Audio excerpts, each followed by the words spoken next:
अमित जी, थोड़ी सी बात करते हैं साउथ इंडिया की, जहां पे कि मोदी जी का बहुत बड़ा फोकस रहा है। पिछले 2-3 महीनों से वहां बहुत बार गए हैं। आप लोगों को भी उम्मीद है कि इस बार साउथ इंडिया में भारतीय जनता पार्टी की परफॉर्मेंस बहुत अच्छी होगी।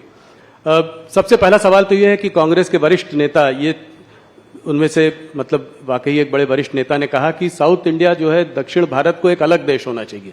पहले तो मैं जानना चाहता हूं कि आप इसके बारे में क्या कहना चाहेंगे। देखिए, इसका जवाब तो साचत में राहुल जी को देना चाहिए। आज तक कांग्रेस ने उस नेता के बयान से कन्नी नहीं काटी। देश की जनता तो मान रही है, कांग्रेस का पॉलिसी है कि इस देश का 2 टुकड़ा होना चाहिए, साउथ इंडिया और नॉर्थ इंडिया जी। मगर राहुल बाबा, आप चिंता मत करो। अब भारतीय जनता पार्टी इतनी ताकतवर है, कांग्रेस दूसरी बार इस देश का विभाजन नहीं कर पाएगी। कभी ये देश के टुकड़े हम नहीं, ये नहीं हो सकता। क्या कर रहे हैं आप? चुनाव जीतने के लिए 2 देश बनाने की बात कर रहे हैं। और क्या होगा इस पार्टी को? इतनी पुरानी पार्टी, आजादी का आंदोलन करने वाली पार्टी, वो इस बयान से कन्नी नहीं काटती है, इनको नोटिस नहीं देती है और फिर से टिकट दे दिया। क्या कहना चाहते हैं आप? उसका जवाब तो कांग्रेस पार्टी ने देना पड़ेगा चुनावों में। आपसे एक सीधा सवाल पूछना चाहता हूं कि 130 लगभग जो सीटें हैं साउथ में, आपको कितनी उम्मीद है इस बार आएंगी? पिछली बार तो आपको कर्नाटक और तेलंगाना के बीच में 29 सीटें मिली थी। देखिए, तुम इधर उधर ईस्ट वेस्ट साउथ सेंटर मत गिनो भाई, 370 गिन लेना।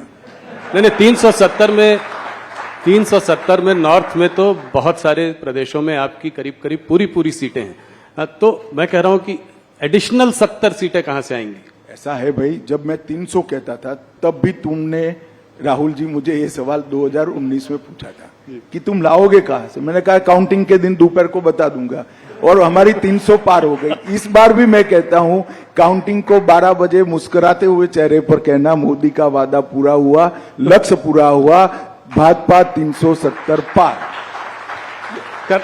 मैं ये देखना चाह रहा हूं कि कहां से आप और उम्मीद देख रहे हैं। जैसे कर्नाटका में ढेर सारे स्पेस है जी। बंगाल में हम बढ़ सकते हैं, उड़ीसा में बढ़ सकते हैं, तेलंगाना में बढ़ सकते हैं, हम तमिलनाडु केरल में बढ़ सकते हैं, ढेर सारी जगह है, पंजाब में बढ़ सकते हैं। नीचे से शुरू करते हैं, केरला में अकाउंट खुलेगा इस बार?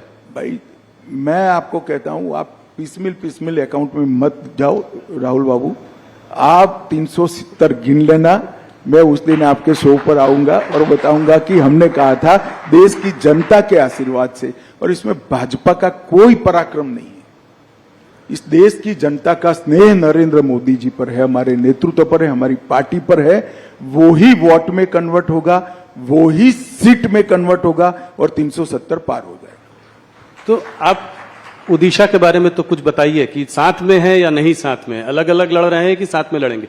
पांडियन जी यहां आए थे, उन्होंने कहा कि सब प्रधानमंत्री के हाथ में है।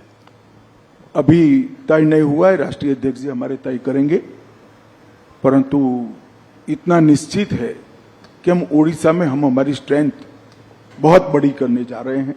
उड़ीसा की जनता का मोदी जी के प्रति जो प्यार है, वो हमारे कार्यकर्ता बिल्कुल उष्मा के साथ और विनम्रता के साथ उसका स्वीकार भी करते हैं, इसको फील भी करते हैं। सीटें बढ़ेंगी पिछली बार से लोकसभा चुनाव में, और विधानसभा में क्या होगा? निश्चित रूप से विधानसभा लोकसभा दोनों में बड़ी बढ़ोतरी होगी, और चुनावी पंडितों की गिनती से कई गुना ज्यादा सीटें भारतीय जनता पार्टी की। ओडिशा में सरकार बनाने की हालत में है आप लोग? कुछ भी हो सकता है, पहले तय हो जाए कि हम साथ में जा रहे हैं या अकेले जा रहे हैं। साथ में जाएंगे तो बीजू बाबू नेता है, तो स्वाभाविक रूप से हम साथी के रूप में लड़ेंगे।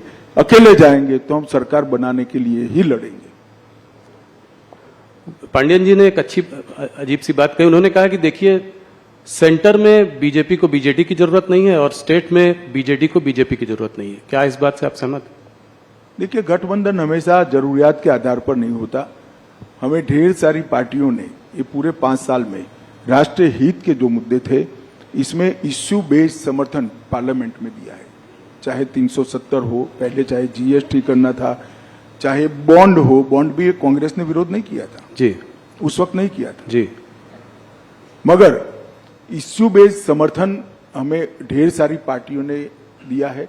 और मैं मानता हूं कि ये लोकतंत्र की खूबसूरती है कि विरोध हर मुद्दे पर नहीं होता है। जो मुद्दा देश हित में होता है, इसका समर्थन इरिस्पेक्टिव ऑफ पार्टी पॉलिटिक्स करना चाहिए, सबने करना चाहिए। दो प्रदेश जहां पे चुनाव इंटरेस्टिंग हो सकता है वो है बिहार और महाराष्ट्र। थोड़ा उस पर बात करूंगा। बिहार पे आपने फिर एक बार, पलटू राम जी तो पलटी मारते रहते हैं, इस बार आपने भी पलटी मारी और उनको आपने 16 सीटें दे दी। देखो भैया, हमने नहीं मारा है पलटी, नीतीश बाबू हमारे साथ ज्वाइन हुए। हम तो जहां थे वहीं ही थे जी। हम गंगा किनारे पलट थे, के वापस फिर आए। हम गंगा किनारे ही थे, गंगा किनारे ही रहे, कोई हमारे साथ आकर मिला पर 16 सीटें उनको दे दी आपने। नहीं। वो तो बिहार यूनिट का नेगोशिएशन का जो नतीजा है वो आपके सामने है। हम पहली बार नीतीश कुमार जी से ज्यादा सीटें लड़ रहे हैं जी। बड़े भाई की भूमिका में आए हैं, वो हमारे लिए बड़ी बात है और मुझे विश्वास है कि हम बहुत अच्छी तरह से बिहार में विजयी होंगे। 5 सीट चिराग पासवान जी को दी, पर पशुपति पारस को आपने डंप कर दिया। कोई उनके संग भी समझौता हो सकता है? अभी उन्होंने रिजाइन भी कर दिया आपकी मंत्रालय मिनिस्ट्री। अब समझौते की गुंजाइश नहीं रही, कम रह गई है, लगभग नहींवत है। अच्छा था अगर परिवार पूरा साथ में आता, मगर ठीक है भाई। अभी आप बड़े भाई के रूप में यहाँ आए हैं, तो क्या विधानसभा में भी बड़े भाई के रूप में ही आएंगे और मुख्यमंत्री का चेहरा भारतीय जनता पार्टी का होगा? अभी कुछ नहीं तय नहीं। हमें लोकसभा का चुनाव है, 370 और 400 के लक्ष्य के लिए सब लोग लगे हैं। विजयी होने के बाद आगे का रणनीति हम बनाएंगे। इस बार देखा है बिहार में आपने और छोटी पार्टियों को भी साथ में ले लिया। यही रुख जो है महाराष्ट्र में भी देख रहे हैं। अगर महाराष्ट्र में देखें तो आप पहले आप शिंदे जी को लाए, उसके बाद अजीत पवार आए, आज कल आपसे राज ठाकरे भी मिलकर गए हैं। तो कितनी सीटों का आपको, पिछली बार 41 सीटें थी आपकी 48 में, क्या उससे ऊपर हम जा सकते हैं? 41 से ज्यादा सीटें महाराष्ट्र में जीतेंगे। और ये जो घमंडिया गठबंधन प्रचार कर रहा है, पार्टियां तोड़ी, पार्टियां हमने नहीं तोड़ी है। शिवसेना तोड़ने का काम उद्धव ठाकरे के पुत्र प्रेम ने किया है। अगर वो एकनाथ शिंदे को उनका उचित सम्मान देते तो शिवसेना न टूटती। और एनसीपी तोड़ने का काम शरद पवार जी की पुत्री प्रेम ने किया है। अगर वो अजीत पवार को उनका उचित सम्मान देते तो आज वो उनके साथ ही होते, हमारे साथ थोड़ी ना आते। वो तो सरकार में थे सब। मगर जब आप पुत्र पुत्री के मोह में अंध हो जाते हो तब पार्टियां टूटती है। इसका आरोप हम पर नहीं लगाना चाहिए। कितनी सीटों पर लड़ेंगे आप? 30 के आसपास आप, क्या क्या डिवीजन हुआ है? अभी तय नहीं हुआ है, मगर स्वाभाविक रूप से महाराष्ट्र में हम सबसे बड़ी पार्टी होगी। और उसके बाद शिंदे, और उसके शिंदे सेना, और उसके बाद अजीत पवार। हाँ, कमोबेश यही होगा। कह रहे हैं लोग कि 30 का लगभग नंबर ऑफ सीट अभी तय नहीं हुई। पंजाब में क्या है? अकाली दल से कभी हाँ कभी ना बातचीत, कहीं कोई एग्रीमेंट कुछ हुआ है?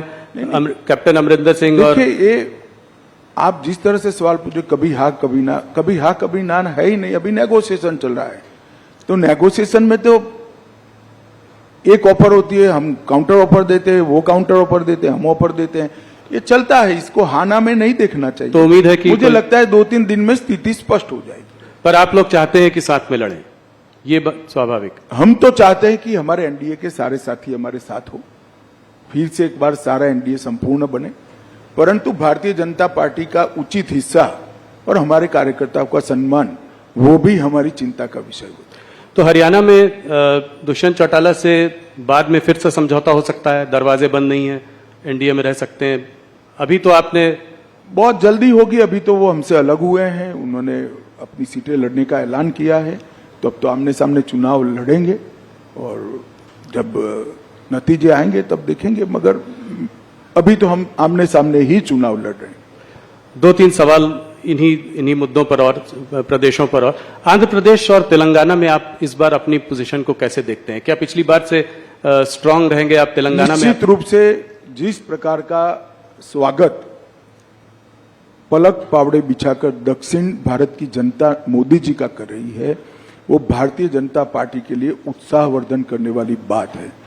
पहली बार भाजपा के किसी नेता को इतना सकारात्मक, उत्साहजनक प्रतिसाद देश की जनता के, दक्षिण भारत की जनता से मिल रहा है।